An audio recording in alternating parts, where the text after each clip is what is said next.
Dear friends, मेरा नाम सुभाष चौधरी है और मैं भारत का एक सामान्य नागरिक हूँ।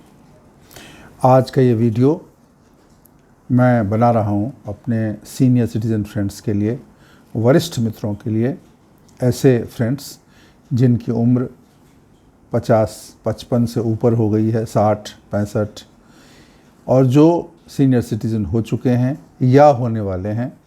ऐसे फ्रेंड्स जो अपने जॉब से रिटायर हो गए हैं या अपने व्यापार में थे तो वहाँ से उन्होंने रिटायरमेंट ले ली है और बहुत ज़्यादा एक्टिव नहीं है। एक बहुत ही जनरल समस्या है जो काफ़ी सारे सीनियर सिटीजन्स में पाई गई है और वो बहुत बड़ी समस्या है, लेकिन उस समस्या पर खुद जो सीनियर सिटीजन्स हैं, जो हमारे उम्रदराज लोग हैं, मित्र हैं, उनका ध्यान नहीं जाता है और बहुत बार उनके घर के लोगों का भी ध्यान नहीं जाता है। वो समस्या है डिप्रेशन की, अवसाद की। आप ऐसा पाएंगे कि बहुत सारे लोग जो बहुत एक्टिव रहते हैं अपने जॉब के टाइम में, अपने बिज़नेस के टाइम में, खासकर जॉब में जो काम एक्टिव रहते हैं उनके साथ अक्सर ऐसा होता है, क्योंकि जो बिज़नेस है उनका तो थोड़ा कंटिन्यूटी रहता है, लेकिन जो नौकरी करते हैं उनका सारा चीज़ एकदम से बंद हो जाता है। और वो ऐसा पाया गया है कि उसमें काफ़ी सारे लोग अचानक से डिप्रेशन में चले जाते हैं, अवसादग्रस्त हो जाते हैं और फिर उनकी हंसी छिन जाती है, उनकी खुशी छिन जाती है, परेशान रहते हैं, उनको खुद भी ठीक से समझ में नहीं आता है कि हम क्या करें।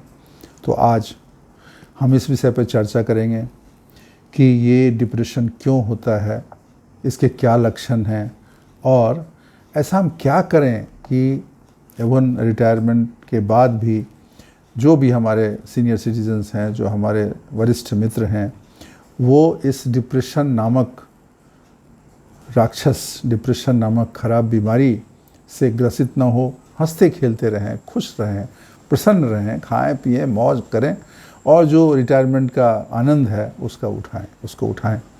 तो इस पे हम चर्चा करेंगे।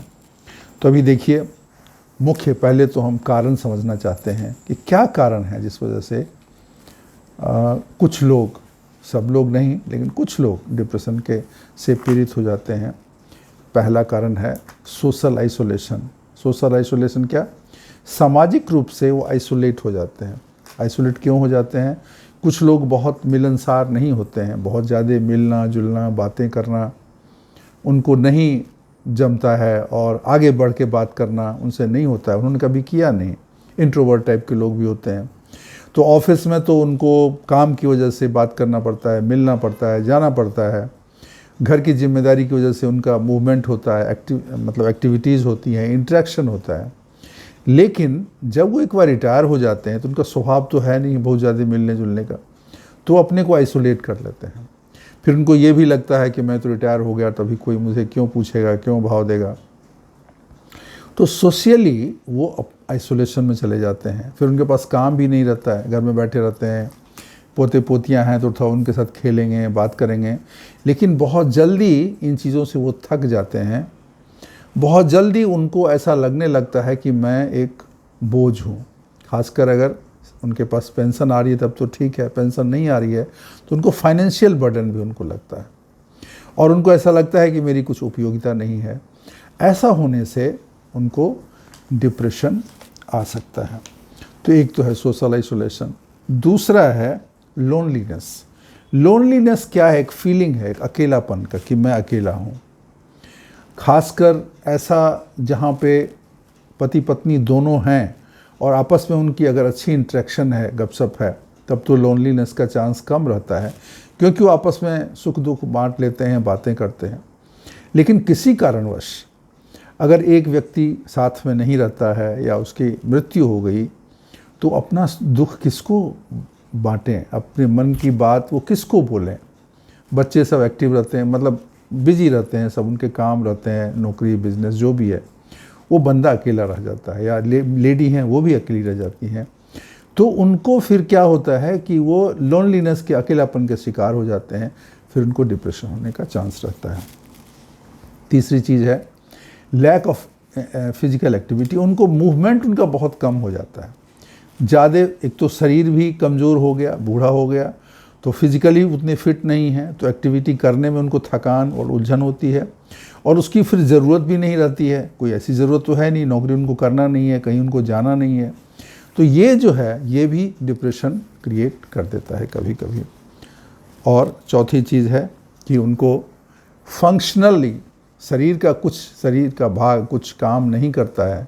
काम नहीं करता है मतलब प्रॉब्लम, जैसे मतलब ठेहुने में दर्द है, उनको कमर में दर्द है, हाथ पैर ठीक से नहीं उठता है, और भी तरह की चीज़ें होती हैं, कुछ शुगर की प्रॉब्लम है, कुछ बीपी की प्रॉब्लम है। तो फंक्शनली बॉडी बहुत एक्टिवेट नहीं होने से उनमें स्थूलता आ जाती है। स्थूलता आ जाने से मूवमेंट उनका कम हो जाता है, मिलना जुलना बात करना ये कम हो जाता है।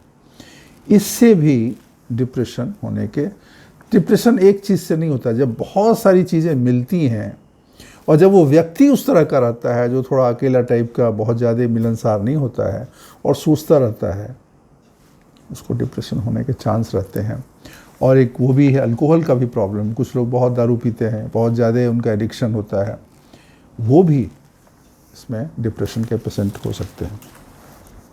अभी हम इसकी बात करेंगे, ऐसे कौन से लोग हैं जिनको डिप्रेशन होने के ज़्यादा चांस हैं। रिस्क में कौन लोग हैं? देखिए, रिस्क में कुछ लोग होंगे, जैसे अगर मान लीजिए किसी को एडवर्सिटी का ज़्यादा प्रॉब्लम होता है, जैसे मान लो रिटायर हुआ, पैसे नहीं है, बेटी की शादी है, शादी हो नहीं रही है, या पैसे की बहुत ज़्यादा प्रॉब्लम हो गई, मनी है नहीं और पैसे की ज़रूरत है, घर नहीं है, या बहुत बीमारी हो गई, जो बीमारी ठीक नहीं हो रहा है, बहुत पैसे लग रहे हैं, इलाज चल रहा है और सुधार नहीं हो रहा है, तो इसको बोलते हैं एडवर्सिटी। मतलब आपको विपरीत परिस्थिति का सामना करना पड़ता है।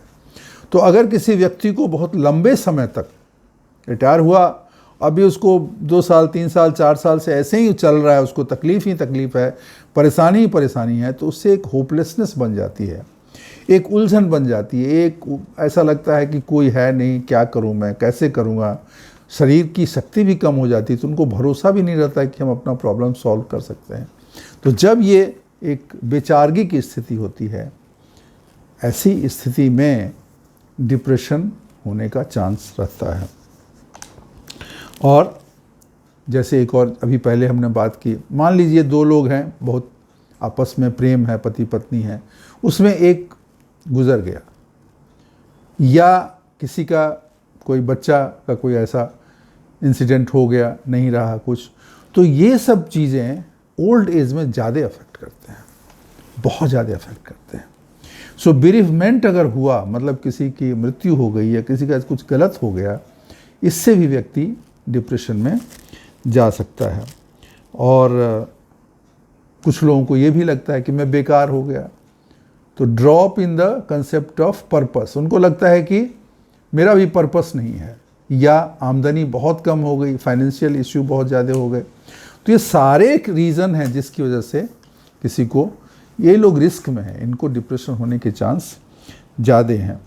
अभी कैसे आप समझोगे कि हमारे फादर या हमारे घर में कोई बुज़ुर्ग हैं वो डिप्रेशन में है, कैसे समझोगे? अक्सर ऐसे लोगों को आप पाओगे वो कम बोलते हैं, बात बहुत कम करेंगे, बहुत पहले जो बहुत बोलते थे अब बिल्कुल बोलेंगे नहीं, और उदास उनके चेहरे पे एक उदासी दिख जाता है। ऐसे अगर आप जानकार आदमी हो तो आप चेहरे देख के आप समझ जाओगे कि ये डिप्रेशन में ये बंदा है। तो वो उदास रहेंगे, कम बात करते हैं, उनमें एक गिल्ट रहता है।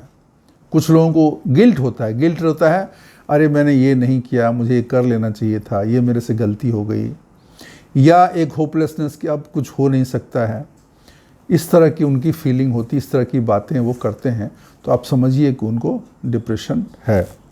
या जो चीज़ें उनको अच्छा लगता था, अभी जो खाने पीने में या किसी चीज़ मौज मज़े करते थे, उसमें भी उनको अच्छा नहीं लग रहा है, इसका मतलब उनको डिप्रेशन है। और शरीर में थकान रहेगी, उलझन रहेगी, देखने से कमज़ोर लगेंगे, बोलेंगे कम, आपको पता चल जाएगा कि उनको डिप्रेशन है। अगर डिप्रेशन है तो उसका प्रॉपर इलाज होना चाहिए, डॉक्टर से मिलना चाहिए, और डॉक्टर से मिल करके जो भी दवाई बताते हैं उसको करना चाहिए। अब हम ये भी बात करते हैं कि कोई भी व्यक्ति डिप्रेशन में न जाए, या अगर चला गया है तो उस क्या करे कि उसका थोड़ा सा असर कम हो और डिप्रेशन से बाहर आए। सबसे पहली चीज़ कि फिजिकल फिटनेस, उसको रोज़ मॉर्निंग वॉक, एक्सरसाइज, योगा उसको तो करना है। इससे जब शरीर तंदुरुस्त होगा, ब्रेन थोड़ा एक्टिवेट होगा, तो उसके डिप्रेशन में कमी आएगी।